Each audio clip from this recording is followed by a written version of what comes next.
أول حاجة نشكر ربنا اللي وضع في قلب الكنيسة هذا الاهتمام بهذه الخدمة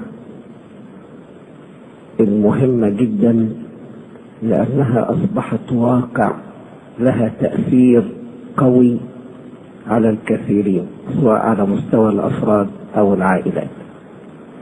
وإحنا بنعمة ربنا هنتكلم في هذا الموضوع بلا تهويل وبلا تهوين، لأننا بنعمة ربنا بينا عدة سنوات في هذه الخدمة، فمش هنتكلم كلام كتب ولا كلام نظري، ولكن كلام إلى حد كبير جدا عملي، وإلى حد كبير عن معرفة بمدينة القاهرة الكبرى، وإلى حد ما بما يحدث في الأبروشيات الأخرى. نشكر ربنا لأن ده أول مؤتمر على هذا المستوى هو القاهرة الكبرى، وطبعا لازم تعرفوا أنه لا يوجد حي بدون استثناء في القاهرة بلا حالات ارتداد. ونشكر قداسة البابا أنبا شنودة الثالث، ربنا يحفظ حياته، لأنه جعل لجنة في المجمع المقدس تحت إشراف نيافة الأنبا بخوميوس للاهتمام بهذه الخدمة، رعاية الأسرة، واللجنة دي اسمها تثبيت الإيمان. ونشكر أيضا المجمع المقدس، ونشكر نيافة الأنبا بخوميوس. وإحنا امبارح قد إيه استفدنا، إن شاء الله مرة نقعد مع نيافته. إحنا قعدنا كذا مرة قبل كده اللجنة الدائمة لهذه الخدمة.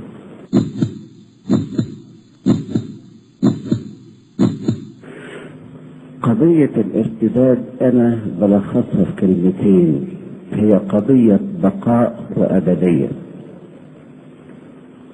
بقاء أو عدم بقاء، وأبدية نكسبها أو نخسرها. عشان كده هو إذا كانت قضية تثبيت الإيمان قضية بقاء وأبدية، فتعتبر أخطر ما يشغل الإنسان المسيحي.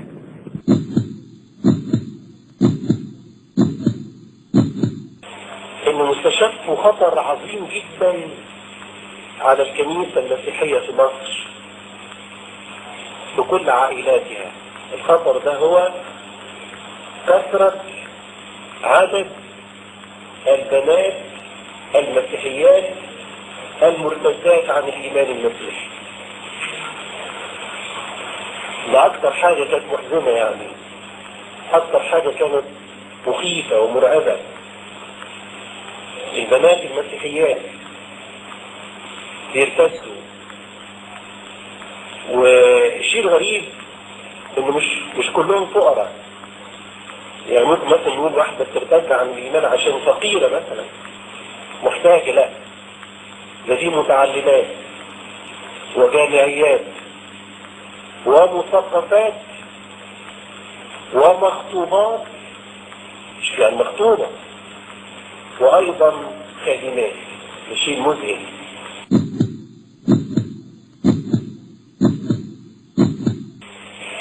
مرة نذكر يا إخوة من كام سنة جه واحد هنا هايل جدا، فين الكنيسة اللي هنا؟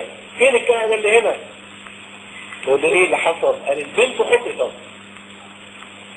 طبعا انا لا اؤمن موضوع الاختصاص، انما الاختصاص الاخير بتاع ربنا يسوع المسيح، لكن بنته تخطب دي ما تدخلش مخي. مفيش حد بيخطب حد دلوقتي، مفيش حد يقدر يخطب قطه دلوقتي، وما يخطب بني ادمه وزنه 60 70 80 كيلو مش ممكن يخطب ازاي؟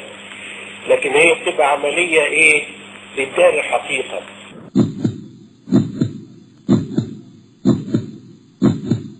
لازم تعرفوا يا ابهات يا إخوة، هنا في القاهرة يوميا زي ما قلنا في الأول، احنا بنتكلم بنعمة ربنا عن خبرة وخدمة، مش كلام نظري.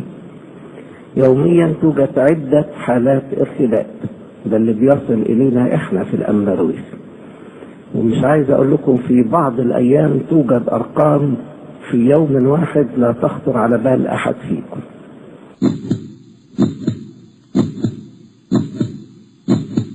لان دي موجة خطيرة جدا، ومش عاوزين نقول الاعداد عشان طبعا امر هيحزننا لما نقول هذه الاعداد. مفيش داعي لذكر هذه الاعداد.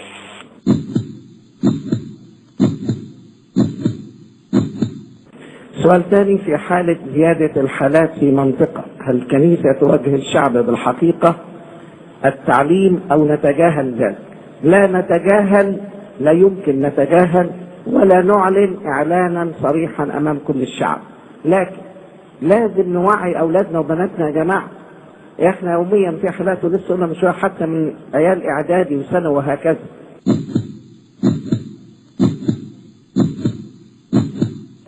وده اللي من شوية بنقوله أصبح خطورة، بس مش إسلام فرد واحد بالأسر.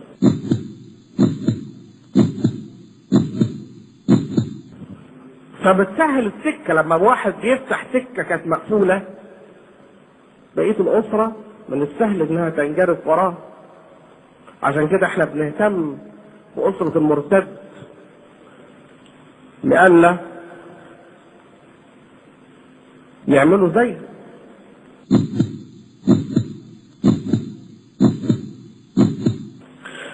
مفيش شك إنه ارتداد أي إنسان بيعمل إحباط للكهنة والخدام في المنطقة. أنا فاكر من حوالي 7-8 شهور كده كان حصل في ظرف شهرين كثرة من الحالات الارتداد في منطقة المعادي، لدرجة ان احنا كلنا كنا بنلف حوالين نفسنا. فقلت لبعض الاباء تعالوا نقعد مع بعض نبحث المشكلة ونشوف ايه اللي خلى الحكاية تيجي اليومين دول، مش معنى ورا بعض كده في خلال شهرين اكتر من 10 حالات. المنظر اللي انا شفته لما جماعة قعدنا مع بعض كلنا كنا قاعدين في اكتئاب واحباط، كل واحد عنده مصيبة وحاول وجري فيها يمين وشمال ومفيش فايدة. فمفيش شك ان ارتداد شخص بيؤثر على الحالة النفسية للكاهن وللخادم، حتى ولو أدى دوره بالكامل بيحس انه فقد خروف من رعيته.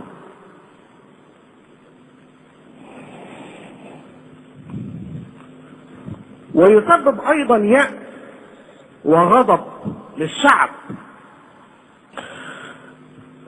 ايضا بيحدث اخلال بتركيبة المجتمع.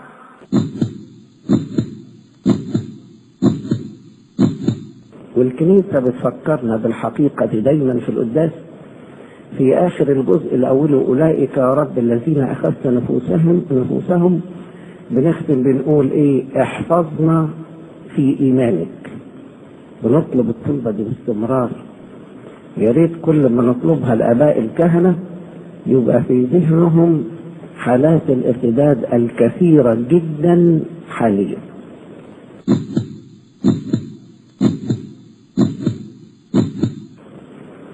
فالخدمة دي أصبحت حاليا من أهم الخدمات في الكنيسة. وهنا أفتكر مرة نيافة الأنبا بخوميوس في اجتماع لنا اللجنة الدائمة خدمة تثبيت الإيمان قال العبارة الآتية: قال أنا قبل كده ما كنتش فاكر إن فيه كثرة حالات زي دلوقتي، عشان كده أنا بأشعر، ده الكلام لنيافة الأنبا بخوميوس، وعشان كده أنا أشعر إن أهم خدمة في الكنيسة يجب أن تعطى اهتماما خاصا هي خدمة حالات الارتداد. فأصبحت واقع مؤلم جدا احنا عايشين فيه حاليا. وده طبعا صورة جاي في الأبروشيات صورة أصغر من كده بكتير، نشكر ربنا، لكن أصبحت صورة دلوقتي عامة في جميع الإبروشيات بدون استثناء.